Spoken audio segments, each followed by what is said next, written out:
Hello, Sea Lion fans, and welcome to this edition of Cross Exam. Today, we have a special opportunity to interview two student athletes, as Logan Williams and Madi Bucci, both from the cross country and track and field teams, will be joining us, and they'll be interviewed today by Dr. Mann, professor in the Theology department. Dr. Mann, take it away. Thanks, Danny. It's good to have an opportunity to talk with both Logan and Madi, whom I had in one of my classes their very first semester here at PLNU, and got to know them then, and have really enjoyed getting to know both of you over your 4 years here. But I'm guessing a lot of people out there who might be watching this video don't know either of you, so I'm wondering if each of you could say a little bit about yourselves, where you're from, what you're studying here at Point Loma, and you know, just the basics. Logan, you want to start? Sure. So I am from Michigan, and I came down to San Diego to go to Point Loma. I am studying international studies and also another major in writing and a minor in the humanities. Great. And Madi, what about you? Yeah, I'm Madi. I'm originally from Phoenix, Arizona. I study writing and Spanish, and I have a minor in the humanities honors. I did the humanities honors program with you and Logan. Yeah, good. So yeah, that's great because it was in a humanities honors class that I had both of you. So are you telling me that athletes can be honors students? Is that possible? Yeah, it is. Somehow it is. Yeah. So how do you balance? So you're both honor students, and I know, Madi, you're also in the Honor Scholars Program. So both of you are highly achieving students and highly achieving athletes. How do you balance? And I'm going to ask you this first, Madi, and then we'll go to Logan. How do you balance being honor students and athletes? Well, I think something that people may not think about is how being in a sport really helps you manage your time well. I think I was involved in cross country. I've been involved since middle school, so I've had practice pretty regularly. I've learned to manage my time really well, and yeah, being able to focus at certain times. So I think they kind of help one another a lot of times. So that would probably be my answer, is yeah, just learning to say no to some things and to give yourself time so you can take care of yourself and get to practice, do the workouts and the races you need to, but also find those times to work on your studies as well. Great. What about you, Logan? I would second everything that Madi said, that being in a sport actually really does help you manage your time, because you're obligated to be at a place at a certain time. And I'm finding with COVID and everything, I'm actually struggling to figure out how to manage my time and fit all my classes in. And then just especially when we first moved online, trying to navigate when am I going to run and when am I going to do like my practice without the team. And just as Madi said, giving yourself time to do your homework. It usually looks like practice and then afterwards dinner and sitting down and actually working on homework instead of maybe going out with friends all the time. Yeah. You know, I can really relate to that because for me as well, since COVID, I've been far less productive because I don't have the normal routine that I had. It's kind of one day flows into another, 1 minute flows into another. And when I had my life marketed out between different obligations and so on, I did find it much more helpful I found myself to be more organized when I had that ritual and routine. So how has COVID affected your ability to participate in sports? Logan, do you want to start with that? Sure. So I would say that it's been really, I think it's more difficult because even though we are practicing together, we have to make sure that we're keeping 6 feet of distance. And so when we're doing like 400 repeats or whether we're doing like something as a team, it's hard to be able to like run in a group and like have someone help you in the harder workouts. And also just, I feel that we don't spend as much time together as a team because not everyone's here, because some people are still back home. Okay. So So what you feel is kind of lost is that sense of camaraderie and with fellow members of a team who can be both friends and support you and sounds like you said maybe even help you work harder when you have more friends with you. Yeah. What about you, Maddie? What has been the hardest thing for you about being a runner and continuing to stay in shape and all of that during COVID? Or has it worked out okay for you? Yeah, I think I would agree with what Logan said. One thing that was different is usually for cross country, we have a 2-week training camp period at the beginning of the season. And so we're able to connect with the younger student athletes, the freshmen coming in. We cook together, we do different activities around San Diego. So we didn't get to have that this year. So that's felt a little different. So it's taken some time, I think, to build those relationships up. So that was different. And also, I think not being able to compete has been different as well, because we're not sure when our next competition season will be, what that will look like. So just really trying to stay motivated as a group to continue to do our best, even though we're not sure when we'll see those efforts that we're putting in like come through or have a good result through racing. So Maddie, I want to move in a different direction here with a question. You said you're from Arizona. How did you happen to come to Point Loma? How did you hear about it? So I actually heard about it through a teammate. Her older sister went to Point Loma and she graduated. She ran for Coach Arvin as well. Hallie Swenson was her name.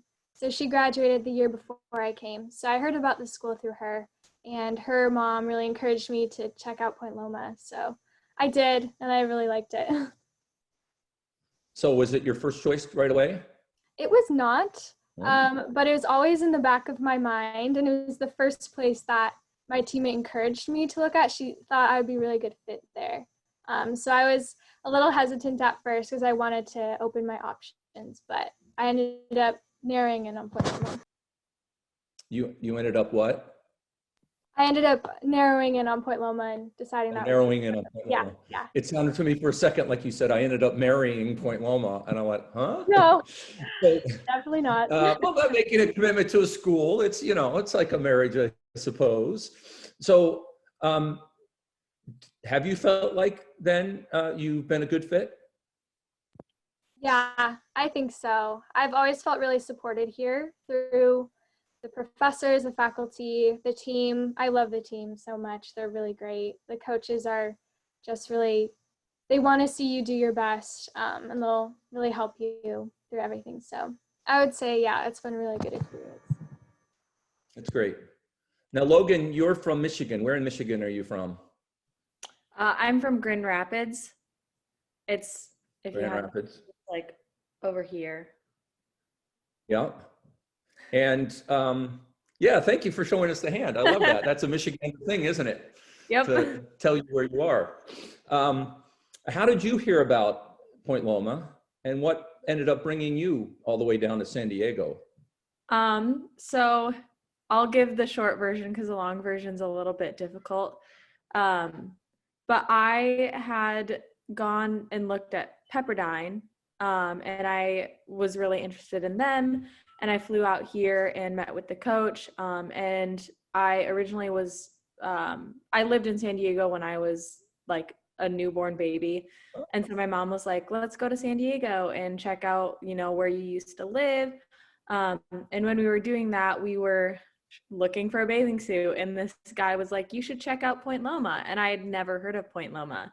And so we just decided to go drive on campus, and there was an admissions guy there. He was like, I'll show you around. He showed us around, and everyone was super friendly. I hadn't even applied. It was past application due date. I briefly talked with Coach Arvin, and he said, don't talk to me until your application is in. And so I asked the admissions guy if I could still submit one. He said yes, and I got accepted, and I really loved campus. I loved everyone that I had met. It felt like home. I know that's a little bit cliche, but I had never felt that on any of the other college tours I had gone on. So. Yeah, I know that feeling from the first moment I stepped on campus. I felt at home too. Mm-hmm. So what store were you at I'm curious, was there where you were getting the bathing suit? Do you remember the name of the store? I don't remember the name of the store, but it's the surf shop across from like Urban Outfitters and Brandy Melville in PB. I can't remember the name of it. Okay. So it was in Pacific Beach. Yeah. Did the person who worked there, how did the person who worked there know about us? Were they alum or something like that? No, he was a local, and we told him that I was interested in Pepperdine. He's like, oh, you should check out our local Christian university. Oh. So we did, and it was a great fit. And if it hadn't been for him, I would have never heard of Point Loma, and I probably wouldn't be here. That's really cool. We need to find who that is and give him and pay him for helping us with our recruiting. Yeah. And so it has turned out, Point Loma has turned out to be a good fit for you as well. Yes, I would say so. What would you say, and I'll come back to you, Maddie, to ask this question as well. What would you say, Logan, has been your favorite part about being a part of the PLNU community? I would say the advantage that I've noticed between me and like some of my friends who go to large public schools is the amount of community that you get at Point Loma. Like I know almost everyone on the sports teams, and my professors will sit down and actually like have conversations with me, and they know about like my life and my personal experiences, and they're willing to invest in you as a person, and you don't necessarily get that at large state schools, and that's I think what makes a huge difference in education. Yeah. What about you, Maddie? What has been your favorite or the most special thing about being a part of the PLNU community for you? I was also going to say the community aspect of Point Loma, and yeah, just how the professors, everyone invests in you and wants to see you grow as a person, not just as a number in their classroom, but also the team, and the athletics department has been really great to be a part of and just feel the community aspect there too. Yeah, that's great. That was my experience when I went to a smallish Christian college as well. And that's one reason why I was so excited to come to a place like Point Loma, because I wanted to continue to be a part of the community like that. And as with the two of you, I don't mind bragging here, since I know I've been part of that, since you both have been in my classes and have come to have Thanksgiving at my family. And Maddie, you and I, we traveled with a class together in Spain, and we've had ongoing conversations over the years, all three of us sometimes eating together bumping into each other and eating in the dining hall. So that's been one of the great joys for me, being a professor here, is to be able to get to know and hang out with and work with students like you. So it means a lot to me that has been a positive experience for you, because I do think this is what makes a place like Point Loma the special place that it is the kind of community that we're able to foster here. And it's impossible to do that at a big university. So here I am preaching, sorry, I'll just say this last word. My kids are all approaching college age, and I'm trying to sell them all on Point Loma, or at least a small liberal arts college like Point Loma, so they can have that experience as well. So one last question. And what would you say, and then you can each ask me a question. What would you say has been the greatest lesson that you've learned since you came to Point Loma? And I'm gonna let either one of you answer first. Who is ready to talk about that or answer first? I can go, because I know Maddie likes to process and figure out what she's gonna say, especially on deep questions. I would say. How do you know that much about Maddie? Because we've taken so many classes together, and we were roommates. You were roommates, that's right. Yeah. And she just, when she answers in class, she waits her turn, and when she speaks, it's like, this is refreshing. Like she always has a very well thought out answer, and her thoughts are put together. So yeah. And No I seem to pressure. remember you, Logan, being one of the first people that answers every time a question is out, right? Yeah, I'm not You sure are, what Logan, the- you and I are far more alike than Maddie and I, because I'm the first one to answer too, every time. And part of it is, and I think this is the same, you don't like the silence, like you feel bad, like nobody's answering. So, okay, I'm gonna answer. But go ahead, Logan, your number one lesson. I think that's kind of hard to narrow it down to one specific answer, but I would say overall, I've learned a lot more about kind of like, I would say not investing in yourself, but learning where you stand on things and just the personal growth that Point Loma has brought to me through, as mentioned before, like the professors in the community and friends. I feel like that's the biggest thing overall is just the change that I've seen over the past few years. Sometimes I'm like shocked, like, oh, I didn't know that this is how it was going to turn out. And we just talked about this in one of my honors classes with Dr. Cater. He asked us if we had ever expected to see ourselves end up where we were. And we had to reflect on that. And I couldn't have imagined that I'd be friends with the people that I'm friends with. And just the amount of sadness that I'm going to have when it comes to leaving Point Loma.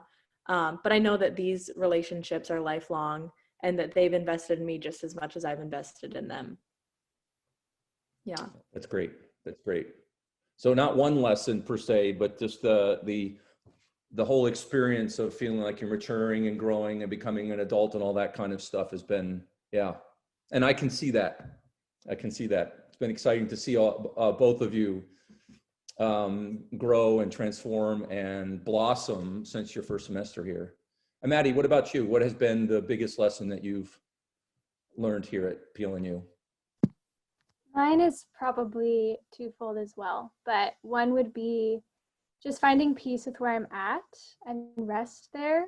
My first 2 years I had injury, and that was really hard, just trying to wrestle with that in a new school environment, but just learning to be content with where I was and just to enjoy the moments that came with that, instead of worrying about the future or what's happening.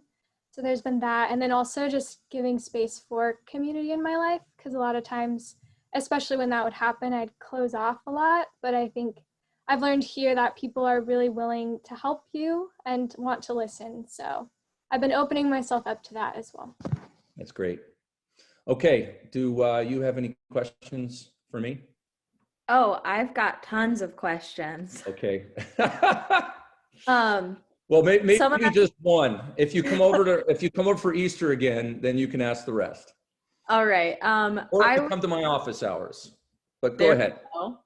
I was going to ask, as a professor, what is the most, I would say, challenging thing or difficult thing about COVID? And how are you navigating that with kids? Yeah, thanks. Well, that is actually one of the most challenging things is having kids. This is one of the few times, well, so far anyway, no one has come in to interrupt me, but it's often the case that I get interrupted when I'm in the middle of class, or there's a noise in the background, or yesterday one of my kids is heading out, I need some money, and I'm literally lecturing, and the dog starts scratching at my door. So in the middle of a lecture, I get up and I open the door and the dog comes in. And then 5 minutes later, the dog is barking to try to get out. So yeah, a lot of doing stuff at home has been a big distraction and has made it really, really challenging. I think though the hardest part that would be one of them. The other part would be just the kind of physical presence of other people. Like I enjoy, you both know very much that I enjoy very, very much being around students, and it's just not the same. It's one thing to be sitting in my office or in the classroom engaging with students, and it's something else to be sitting in front of a computer. So this has been better than nothing, but it's just not the same thing. And I really miss that. So I'm really looking forward to, you all know when I'm walking through the dining hall and seeing you guys and come and sit down and eat, those kind of things are just not as possible anymore. So I'm really hoping that this spring we can be back together again as a community, because that's been hard on me. I'd say there's been times when I've almost experienced a kind of depression from it. Like this really important thing in my life, it's like this, you taking the horse to water and not letting it drink. You know, here I am interacting with students, but it's from a distance and all of that kind of thing, and colleagues. So I miss everybody. So I'm looking forward to getting back together again with everybody. Did I answer your question? Yes, it does. Yeah. All right. Maddie, you got a question? Sure. I'm just curious what maybe your experience has been with having student athletes in your classes, or maybe any advice you would give to them as they navigate like academics at Point Loma. Oh, that's really interesting.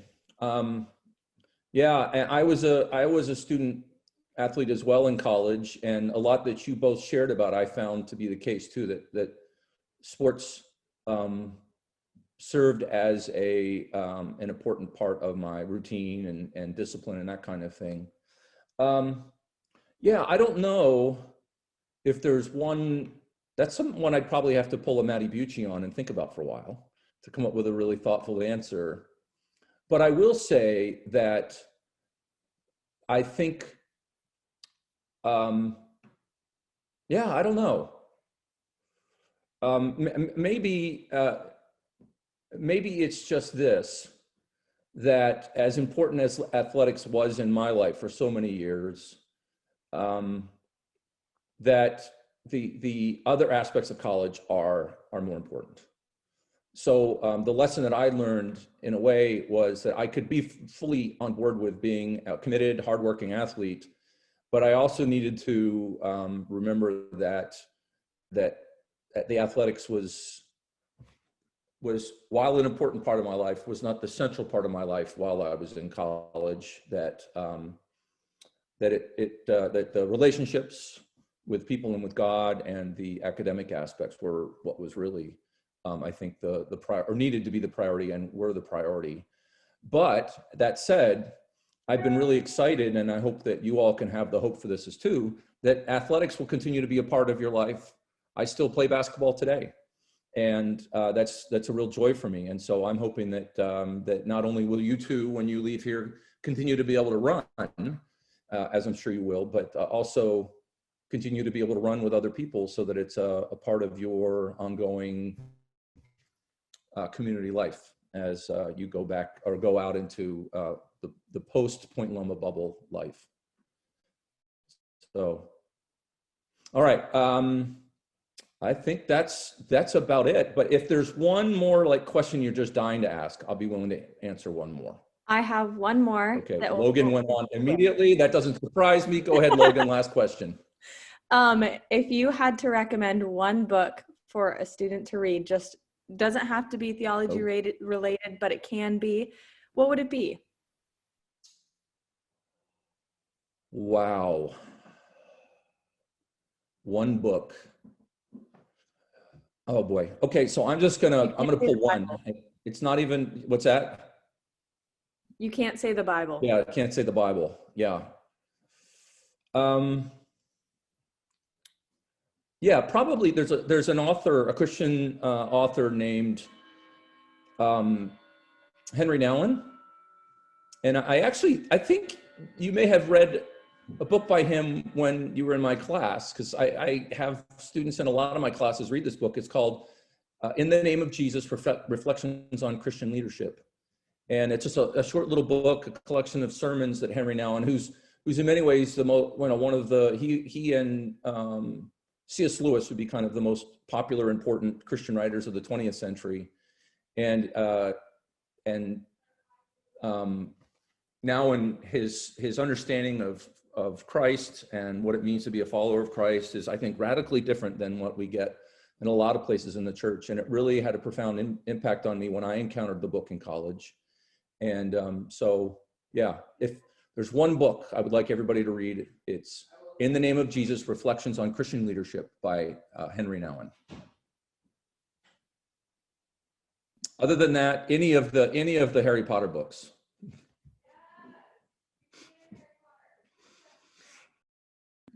I hear someone echoing your your Harry Potter recommendation. Yeah, that's my daughter in the background who's a big Harry Potter fan. She's right now working through all of the Percy Jackson books too. So. Oh, she's those are almost- good. Okay, so there we go. Interruptions from kids. You did, okay. Yeah. So thanks. Great to see you all. And I can't wait till we're all back together again so that on campus we can run into each other. Yes, thank you.